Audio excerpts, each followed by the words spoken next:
Bonjour à tous.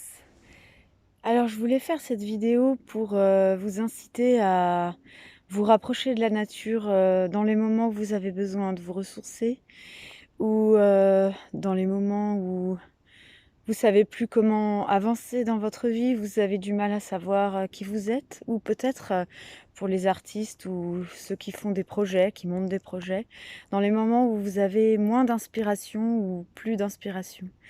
Voilà, moi je commence ma journée par une balade dans la forêt si possible, dans la nature en tout cas. Je mange pas, je bois pas, je vais d'abord faire une balade d'une demi-heure à 1 heure pour me connecter à la nature, parce que la nature en fait c'est ma nature.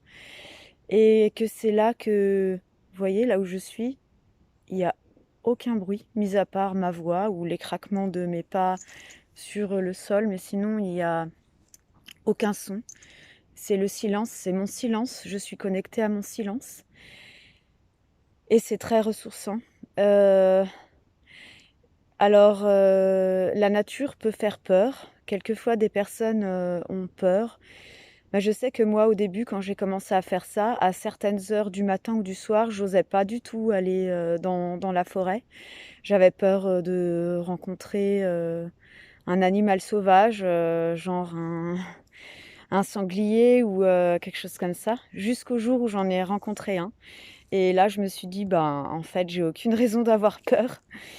Oui, maintenant, je suis capable d'aller dans cette forêt, sur les sentiers qui ne sont pas des sentiers. Là, je suis pas sur un sentier du tout.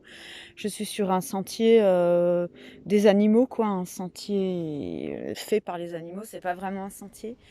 Je suis capable d'y aller, à des heures, assez incroyables, tard le soir ou, très tôt le matin.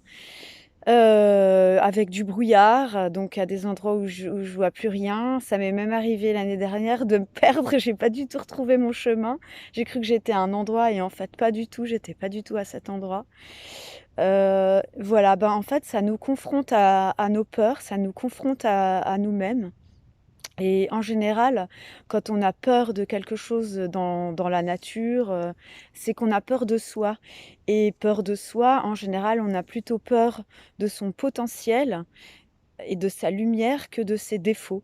Donc vraiment, je vous invite à aller à votre rythme, à aller pas trop loin, à aller toucher ce qui vous fait peur sans que ce soit quelque chose qui vous fasse trop peur non plus, et d'aller de plus en plus loin. Et vous allez voir que vous allez retrouver confiance en vous, ressourcement et inspiration. Voilà, alors je vous invite au défi et faites-moi part de vos expériences.